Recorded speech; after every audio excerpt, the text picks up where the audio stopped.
I'm very delighted to be presenting about my 1001 Story project. It's a global literacy development project in extremely underserved communities. Its model is designed to make this project sustainable without the continuous flow of external funding. The project name 1001 Story came from the story of Scheherazade, 1001 Nights. In early 2006, when I was traveling in Mexico to help build houses for indigenous migrant workers, I realized that their children stayed home or worked in corporate farms with their parents. There was no school or even any reading materials for them. Their parents picked up tomatoes all day long and earned about $5 if they can fill 50 of 5-gallon buckets with tomatoes or cucumbers. It was an eye-opening moment for me to see the drastic inequalities of access to education in our world. Since then, I was led to witness the realities of the rural areas in many more developing countries, from Southeast Asia to Latin America and from Middle East to Africa.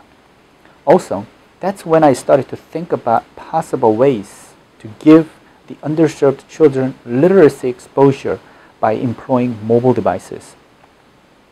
I figured without literacy exposure and development, there couldn't possibly be any foundation for further education for those children.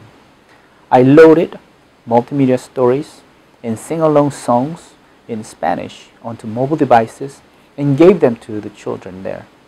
Since they didn't have television or radios or any electronic devices, they didn't know what the mobile devices were for.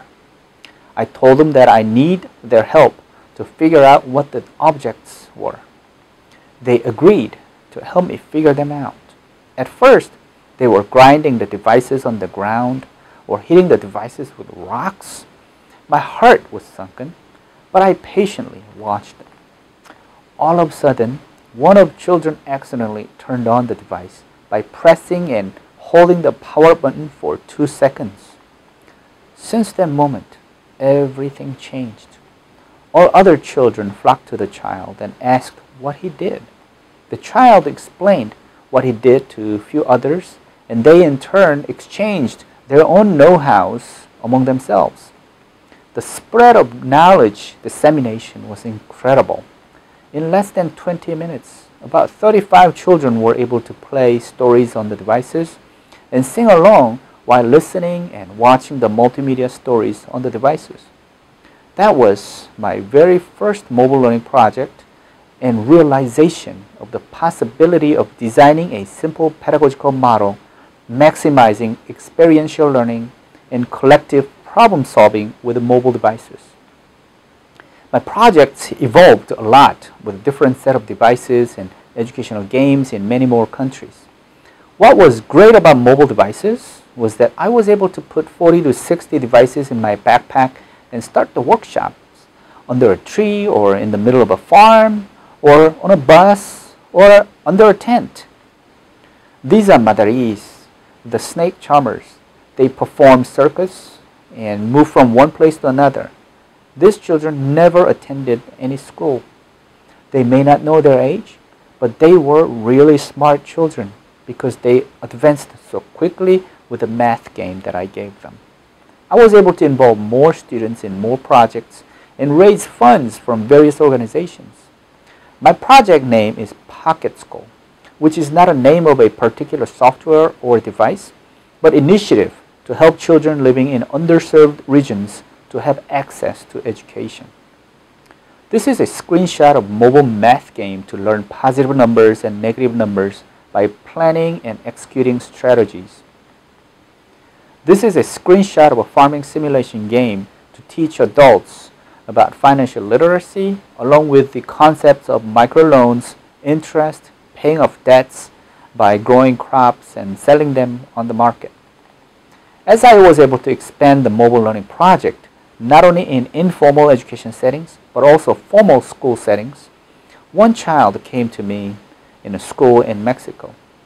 He said, "I hear my friends making noise and laughing, but I cannot see anything. How can I join in your mobile learning workshop?" That was another eye-opening moment for me. I realized that there's another huge group of students with various challenges around the world. I was so sad that I wasn't good enough and wasn't able to include them in my projects. Luckily, I learned a lot about helping children with various physical, emotional, and cognitive challenges when I visited one of education centers in Dominican Republic. And later, I developed mobile learning games for visually challenged children.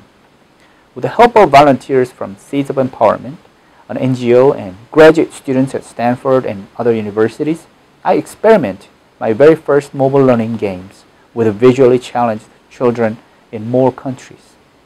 They loved it. However, I started to realize that I couldn't continue to run my projects by simply relying on donations or money out of my pocket. It's not scalable or sustainable. I'm too small for big challenges. I needed a new model. I needed a more passionate and capable volunteers and a new economic model for my kind of projects. Also, there were a series of challenges with these types of projects.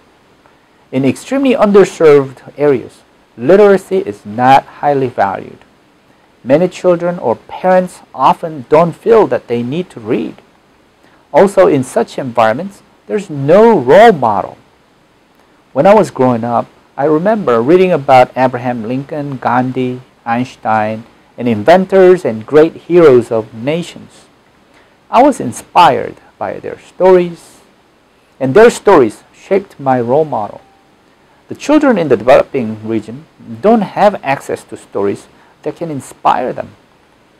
Lastly, students in the developed countries do not have good understanding of the world outside of their country. There's no subject teaching what the real world is really like or what other children are experiencing right now. Because of these reasons, I started 1001 Story Project. I started to collect stories from children around the world. I gave mobile devices to children to tell a story and record. In extremely underserved rural communities, if you ask children to write a story, in many cases, they can write only one word or one sentence. If you ask them, though, to tell you a story, many children were able to tell a very long story about their lives, things happened to them, and events they witnessed in their village. Those who couldn't write told me or record their stories. Those who could write were able to write me stories. In one of storytelling competition projects, I worked with a company called SMS1 in Maharashtra state in India to send text messages to about 125,000 community members to send a story.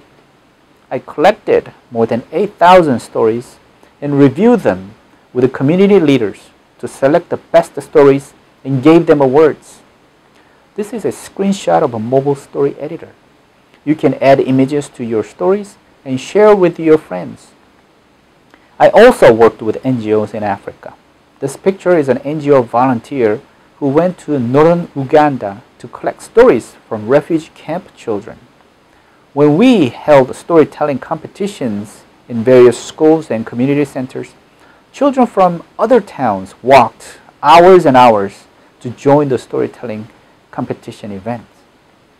This is the simplest diagram showing how the 1001 Storytelling Project worked.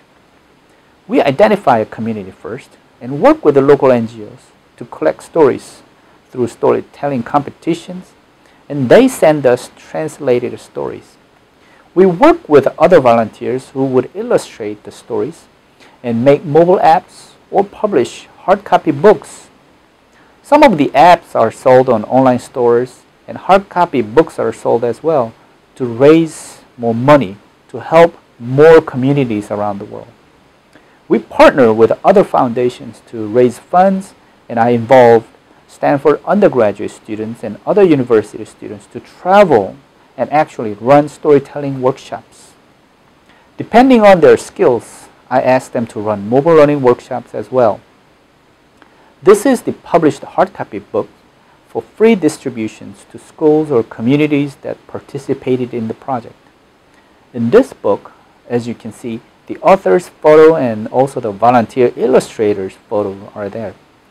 Ashura Hamisi is a student in a rural village school in southern Tanzania, and Chris Bikim is one of our volunteer artists who are constantly recruiting more people to help the project. Seeds of Empowerment is run by only volunteers like Chris Bikim and many others in various locations around the world. This is Ashura, who is now a superstar in her town. When many of her friends saw Ashura's published books, their interest in storytelling went through the roof. Now many of her friends want to be like Ashura. This is another published book by author Abdusalam and volunteer illustrator Jie Kim. Their friends are using the books by their peers as their textbooks now. If the school wants the books in their local language, we print them in their language. If they want them in English, we print them in English. When they read stories by their peers with stories about their town, their interest in reading them becomes extremely high. I was able to collect stories from various other locations as well. This is a picture of Kakilia, Palestine. Students in this community must go through this checkpoint every single day just to go to school. This is one of the paintings by children in the region. Do you see anything odd in this child's painting? I've been so saddened by this situation there. I asked the students to give me their stories, and I published some of them. There are many stories, but I cannot publish all of them because some of them are too shocking and probably inappropriate for other children to read. But the stories are from real children and from their own communities. Overall, a story that teaches not only the reality, but message of peace is what I'm looking for. I'm analyzing their stories to find common themes, their perspectives on moral and ethical values, their struggles and views on their country or political situation. Sometimes their stories describe inequality or national policies. The stories are great research data for me to understand the children's lives in multiple angles and aspects. I'm so thankful for those who come up with stories of forgiving, love, and peace. And I'm also so thankful for those who make 1001 Project possible to sustain. The children authors of the books are proud that their stories reach children in other countries. My goal is to publish 1001 stories before I die. I figured that life is just a dash between your birthday and death date. I know it will take a lot of efforts and time, but I will leave real children's 1001 stories behind. Thanks for watching.